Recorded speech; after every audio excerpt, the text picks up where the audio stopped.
바울 사도가 3차 전도 여행을 이제 떠나게 되는데, 이 3차 전도 여행에서 할 수 있는 주요 사역 가운데 하나가 뭔가 하면 유대 지방의 가난한 성도들을 위한 특별 구제 헌금을 모금하는 일이었습니다. 1차 선교 여행을 다니고 2차 선교 여행을 다 마쳤어요. 3차로 세 번째로 선교 여행을 다니는데, 이때는 그 사역, 전도 사역 가운데 하나가 뭔가 하면 유대 지방의 가난한 성도들, 이 성도들을 위해서 이제 이방인 교회들이 구제하기로, 구제헌금하기로 이렇게 전부 다 약속을 다 했었어요. 약속을 했는데, 이제 그것을 이제 이 3차 선교 여행을 하면서 다 이제 그 헌금을 이제 거두러 다니는 거죠. 다 모아가지고, 거두어서 모아가지고 예루살렘 교회로 이제 보내는 이런 일을 이제 3차 전도 여행 때 바울 사도 일행이 하게 된 것입니다. 그런데 이 예루살렘 교회가 모교회잖아요. 그 시대에 초대교회 모교회인데, 예루살렘 교회가 엄청난 그런 극심한 가난에 처하게 되었어요. 왜 그런가 하면 핍박도, 박해 이런 것 때문에 직장에서 쫓겨나기도 하고, 또 재산이나 가산이 몰수당하는, 내 믿음과 신앙을 지키려고 하다가 보니까 권력자들 그리고 또 권세자들에게 직장에서 쫓겨나기도 하고, 그리고 또 가산이나 재산들이 몰수당하는, 이래가지고 재정적으로 상당히 어려움을 당하는 그런 성도들이 상당히 많았었어요. 그래서 이 바울 사도가 이제 이방인 교회들에게 예루살렘 모교회를 위해서 구제 헌금을 할 것을 다 권면하고 다 하겠다고 다 약속을 했어요. 그 약속을 하고, 그때 이제 3차 전도 여행 때 바울 사도 일행이 다니면서 그것을 다 수금을 해가지고 예루살렘에 보내는 그 일을 이제 하게 된 것입니다. 사도행전 11장에 보면 바울이 전에도 한 번 이 같은 일을 한 적이 있었어요. 이러한 일을 바울 사도가 다시 하게 되었다는 사실에 대해서 기쁘게 생각한다라고 고린도 교회를 향해서 말씀을 합니다. 사도행전 20장 35절에 보면 주는 자가 받는 자보다 더 복이 있다라고 주님께서 하신 그 말씀, 그 주님의 그 교훈을 바울 사도가 기억을 하면서 이 사역에 사역을 하게 되고, 또 그 일을 실천하게 되었다는 사실에 기쁘게 생각한다라고 그렇게 말씀을 했습니다. 바울은 가난한 자를 물질적으로 돕는 것도 중요하지만, 그 가난한 자들을 물질적으로 돕는 것도 중요하지만, 그 외에 또 한 가지 중요한 게 있어요. 마음속에 큰 기대를 가지고 있는 게 뭔가 하면, 바로 이방인 교회가 가진 물질을 유대인 교회 성도들과 함께 나눔으로써 교회 연합이 견고하게 되어지고, 그 다음에 이 예루살렘 교회와 그리고 또 이방인 교회들이 이렇게 서로 어려울 때에 물질을 나눔으로 말미암아 서로 이렇게 한 주 안에서 그리스도의 몸이다, 우리 모두가 그리스도 안에서 다 한 지체다라는 사실을 서로 간에 인식을 시켜서 예수 그리스도 안에 다 같은 지체인 것을 확고하게 보여주기 위한 어떤 그런 다른 목적도 있었다는 사실을 우리가 알 수가 있는 것입니다. 바울 사도는 이방인들을 유대인들에게 복음의 빚진 자로 보았고, 이 특별 헌금이 그 빚을 갚는 한 가지 길이라고 생각을 했습니다. 예루살렘 교회가 태동을 하고, 이 교회가 번성을 하고 장성을 해서 그 다음에 각 지방으로, 소아시아 각 지방으로 퍼져나가서, 전도자들이 퍼져나가서 거기서 전도를 해가지고 구브로에도 교회 세우고, 안디옥에도 교회를 세우고, 여기저기 사마리아에도 교회를 세우고, 여기저기 교회가 세워졌지 않습니까? 그 소아시아 여러 지역에 세워진 교회들은 다 이제 이방인들이 중심이 돼가지고 세워진 교회거든요. 복음 전도받고 난 다음에. 그러니까 예루살렘 교회는 유대인 교회인데, 이 유대인 교회가 중심이 돼가지고 이렇게 복음을 전해서 이방인들이 교회가 많이 세워졌지 않습니까? 그러니까 이방인 교회들은 예루살렘 교회의 빚을 진 자다, 이렇게 바울 사도가 보았고, 이거를 이제 이방인 교회들에게 깨우쳐주고 싶었어요. 여러분, 우리도 마찬가지입니다. 우리도 복음의 빚진 자들 아닙니까? 우리나라에 복음이 전해져 올 때에 미국이나 카나다나 호주나 여기서 파송된 선교사들이 이 땅에 와서, 이 어려운 땅에 와가지고 복음을 전해서 하나님의 교회가 세워지고 저와 여러분들이 예수를 믿게 되고, 그래서 한국 교회가 이렇게 건실하게 이렇게 번성하고 창성하게 되었는데, 그러니까 우리 한국 교회는 이렇게 보면 어떻게 보면 우리나라의 복음을 전해준 그 나라의 복음의 빚진 자요. 바울 사도는 로마 교회를 향해서도 그렇게 말씀했어요. 우리가 복음의 빚진 자다, 이렇게 말씀을 했어요. 그래서 바울 사도는 이방인들을 유대인들에게 복음의 빚진 자로 보았고, 이 헌금이 이렇게 구제 헌금을 해서 그 예루살렘 교회를 돕는다고 하는 이 자체는 바로 우리가 빚진 자로서 그 빚을 갚는 그 일 가운데 하나로 그렇게 바울 사도가 생각을 했다는 것입니다. 그런데 사실 고린도 교회는 이들도 유대 교회를 위해서 구제 연보할 것을 약속을 했어요. 이 바울 사도가 그렇게 이방인 교회들이 고민할 때 마게도냐 교회도 작정을 하고 고린도 교회도 작정을 하고 그 외 교회들도 다 작정을 했는데, 이 고린도 교회도 하나님 앞에 이렇게 구제 헌금을 하겠다고 작정을 했었어요. 그러나 이 약속을 해놓고도 마게도냐 교회처럼, 오늘 바울이 본문에서 소개하는 이 마게도냐 교회처럼 그 약속을 잘 지키지를 못하고 1년이라고 하는 세월을 그냥 흘려보냈다라고 하는 것입니다. 이 부분에 대해서 오늘 본문에서 바울 사도가 지적을 하고 빨리 너희들이 이 일을 성취하라고 권면하고 있는 것을 볼 수가 있는 것입니다. 그러면 무슨 이유로 이 일을 그렇게 오래 지연했을까? 고린도 교회가 구제헌금을 하겠다라고 예루살렘 교회에서 하겠다고 약속을 해놓고는 왜 1년이라는 세월 동안 하지 못했느냐? 그 약속을 지키지 못했느냐? 그 이유가 뭐냐 할 때, 그것은 바로 교회의 영적 수준이 낮았기 때문에, 교회의 영적 수준이 낮았기 때문에 그렇다라고 말할 수밖에 없어요. 교회가 신령하지 못하면 이웃에 대한 관심이나 관대함도 없기 마련입니다. 여러분 그렇잖아요. 정말로 우리가 하나님의 은혜로 충만하고 우리 가슴 속에 하나님의 은혜로 뜨겁게 충만해지면은 하나님을 사랑할 뿐 아니라 하나님이 사랑하는 이방인 교회도, 어려움을 당하는 이방인 교회도 우리가 얼마든지 사랑할 수가 있고 얼마든지 그들에게 우리가 이 사랑을 나눌 수가 있다고 말입니다. 그런데 교회가 신령하지 못하면, 은혜가 떨어지고 은혜가 없으면은 이 일에 전혀 관심이 없는 거예요. 교회가 신령하지 못하면 이웃에 대한 관심이나 관대함이 없습니다. 바울 사도는 고린도 교인들을 이 베푸는 구제 헌금에 동참시키는 것이 매우 어려운 일이라는 것을 알았지만, 베푸는 것이 높은 영적 수준의 원리임을 오늘 본문에서 제시함으로 그들로 하여금 자원하여 베푸는 일에 동참하도록 유도시키고 있는 것입니다. 그렇다고 하면 어떻게 하면 베푸는 은혜를 가질 수가 있을까? 오늘 우리 모두도 이 참 베풀 수 있는 이런 은혜를 우리가 가져야 되는데, 어떻게 하면 이런 베푸는 은혜를 내가 가질 수가 있을까? 첫째로, 내가 은혜를 받으면 줄 수 없는 형편에서도 주고 베풀 수 있는 사람이 되어지는 것입니다. 1절 2절에 보면 이렇게 말씀했어요. 형제들아, 하나님께서 마게도냐 교회들에게 주신 은혜를 우리가 너희에게 알리노니.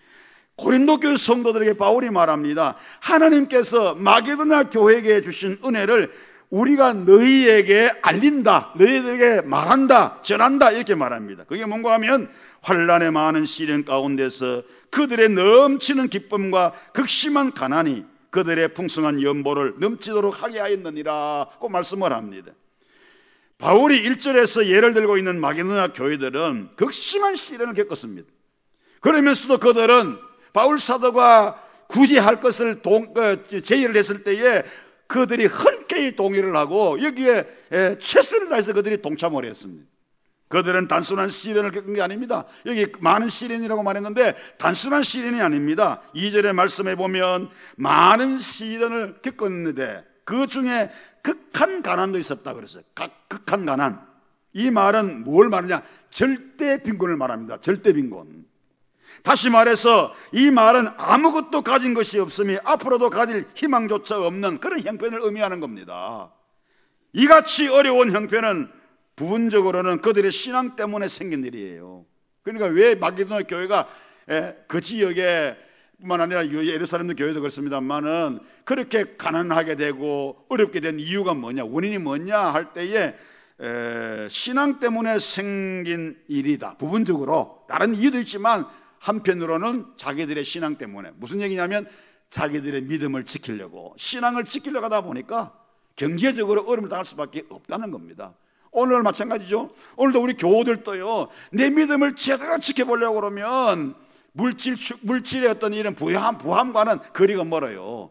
왜냐하면 주일날 내가 돈 벌려고 그러면 주일날도 가야 되고, 내가 주일도 사업을 해야 되는데, 내가 내 믿음 지키고 신앙 지키고 주일을 지키려고 하다 보니까 그런 것들이 전부 다 떨어지고, 오다도 다 떨어지고, 직장도 못 가게 되고, 그러다 보니까 상대적으로 물질적으로 어려움을 당할 수밖에 없다는 거죠. 그 시대도 그랬어요. 그러다 보니까 우상 섬기는 것을 거절하고, 내 믿음을 지키려고 하다 보니까 직장도 잃어버려, 쫓겨나게 되고, 직업을 잃어버리고, 그 다음에 그들의 장사하는 사람들은 상인조합에 가입이 돼야 되는데 이게 허락이 안 돼가 쫓겨남을 당하고, 완전히 배척을 당하고, 그러다 보니까 이 경제적으로 상당히 어려울 수밖에 없었다는 것입니다. 서머나 교회처럼 초대교회는 그런 경우들이 상당히 많았어요.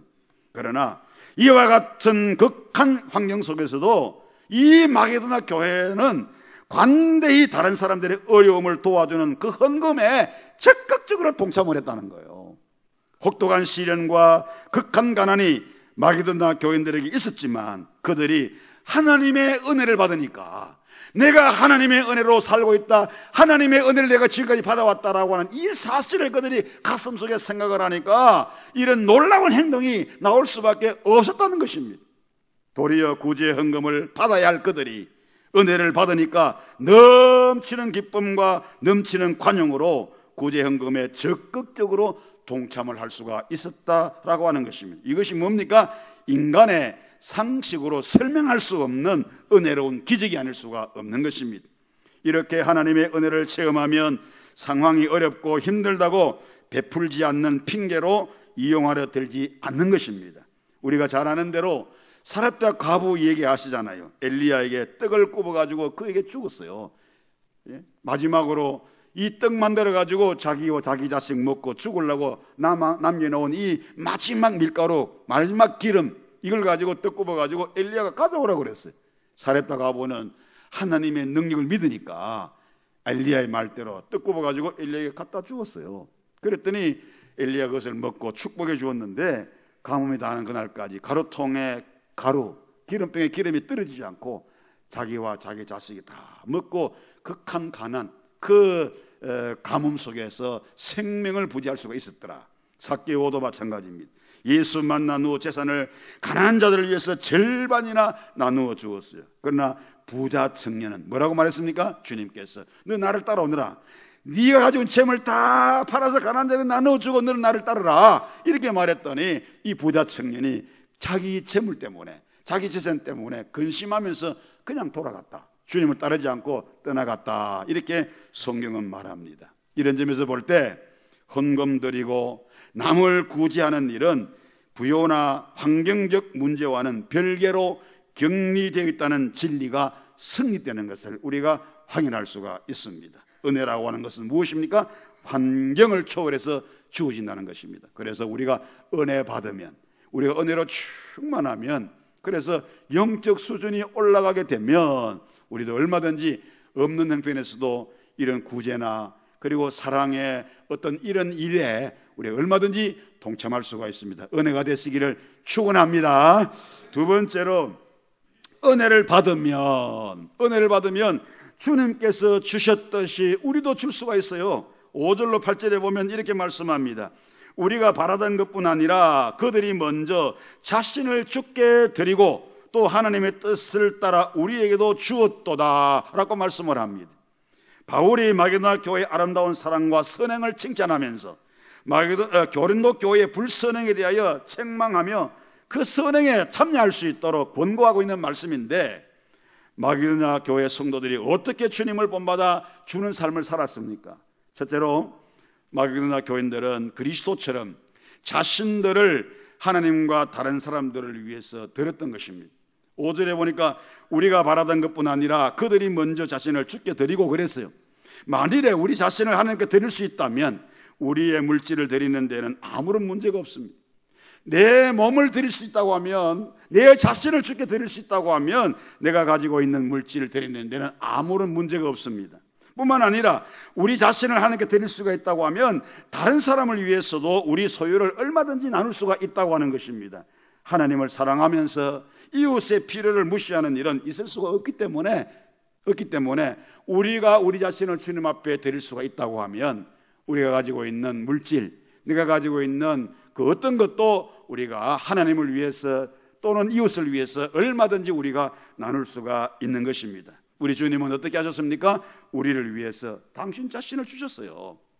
갈라디아서 1장 4절에 보니까 그리스도께서 하나님 곧 우리 아버지 뜻을 따라 이 악한 세대에서 우리를 건지시려고 우리 죄를 대속하기 위하여 자기 몸을 주셨으니, 예수 그리스도께서 이 땅에 오셔서 우리를 살리려고 당신의 목숨을 우리 위해서 주셨지 않습니까? 그런 것처럼 이 마게도냐 교회가 주님이 하신 그 모습을 그대로 본받아 가지고 자기들도 주님 앞에 드리는 심정으로 이 구제 헌금에 동참을 했다, 그런 말씀입니다. 그리고 두 번째로 마게도냐 교인들은 그리스도처럼 사랑으로 드렸어요. 사랑으로.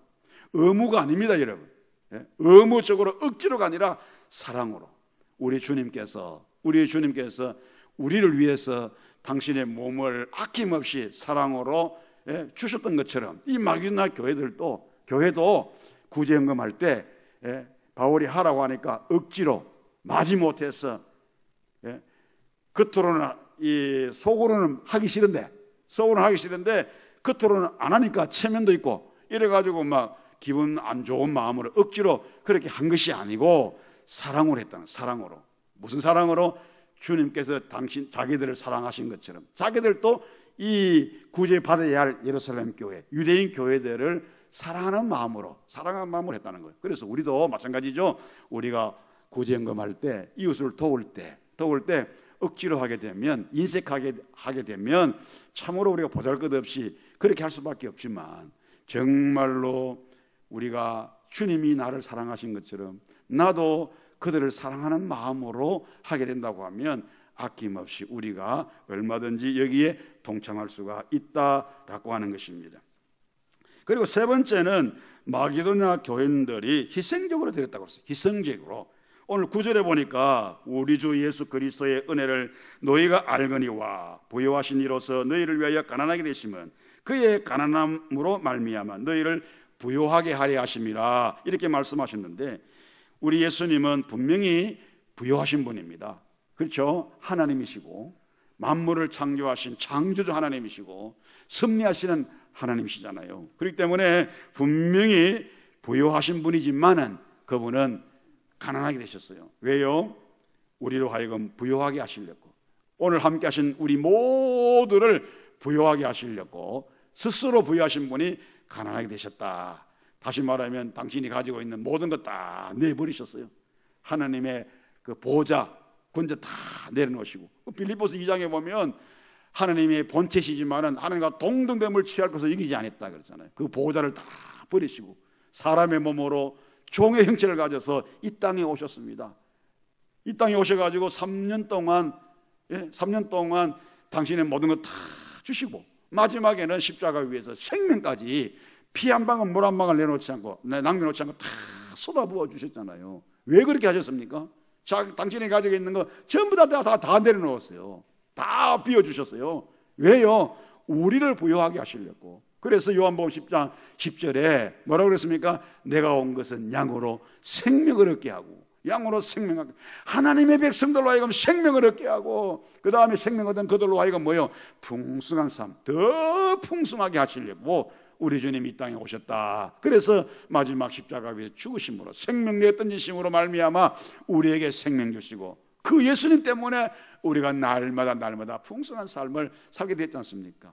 이런 것처럼 마게도냐 교회가 이렇게 주님께서 자기들을 위해서 희생하신 것처럼 이 마게도냐 교회도 바로 이 어려운 성도들을 위해서 당신들을 다 희생하셨다, 희생하면서 드렸다, 이런 말씀이 아닐 수가 없는 것입니다. 마지막 세 번째로, 은혜를 받으면 기꺼이 줄 수가 있어요. 은혜를 받으면 기꺼이 줄 수가 있다. 여기 기꺼이라는 말은 자원함으로 이 말입니다.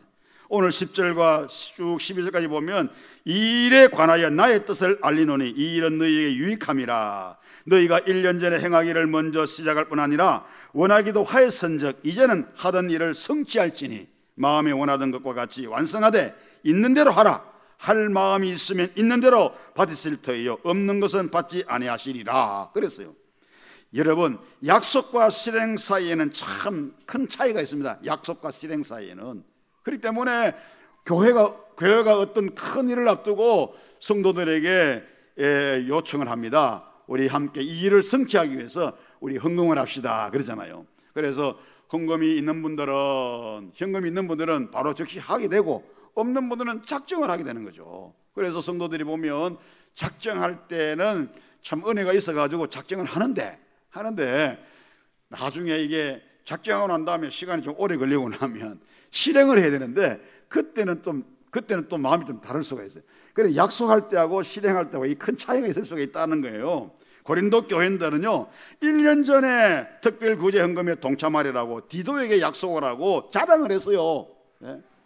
고린도 교회가 1년 전에 그래 약속을 했는데 이게 자꾸 차일피일 미루다 보니까 그만 그 마음이, 작정했던 그 마음이 점점 희박해져 가면서 실행에 못 옮기고 있잖아요. 그래서 바울 사도가 이 일을 지적을 하면서 책망을 하고 속히 자원해서 하라 이렇게 권하고 있는 것입니다.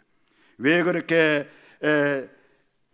지연시키고 왜 그렇게 그들이 약속을 실행하지 못했습니까? 자원하는 마음이 결여되어 있었기 때문에 그렇습니다. 그러므로 구제는 자원함으로 해야지 누구의 강요에 의해서 억지로 해서는 안 되는 거예요. 그렇잖아요. 우리가 10의 1조나 이런 것은 의무 헌금이기 때문에 성도로서 당연히 우리가 하나님 앞에 해야 되지만, 하나님의 자녀로서 하나님의 백성으로서 의무적으로 해야 되지만, 구제 헌금은 의무가 아니지 않습니까? 그렇기 때문에 이거는 누구든지 자원하는 마음으로 기꺼이 그렇게 해야지 의무적으로 해라 이렇게 말할 수가 없는 것이고, 바울 사도도 고린도 교회를 향하여서 그렇게 억지로 아니면 의무적으로 하기를 원치 않았어요. 너희들 은혜 받은 대로 자원해서 해라 이렇게 말씀을 하고 있는 것입니다. 그러므로 오늘 11절 말씀에 이제는 하던 일을 성취할지니 마음에 원하던 것과 같이 완성하되 있는 대로 하라 이렇게 말씀을 했어요. 하나님께서는 손의 선물이 아닌 마음의 선물을 보시는 분입니다. 그러므로 우리는 정말로 하나님 앞에 자원해서 억지로 하지 말고 의무적으로 하지 말고 자원해서 기꺼이 할 수 있는, 그러면 어떻게 그렇게 할 수 있냐? 내가 하나님 앞에 은혜를 받으면 얼마든지 할 수가 있다라고 하는 것입니다. 말씀 정리합니다. 오늘 우리는 다음 주일에 사랑의 살 나누기 구제 헌금을 우리가 드리려고 합니다.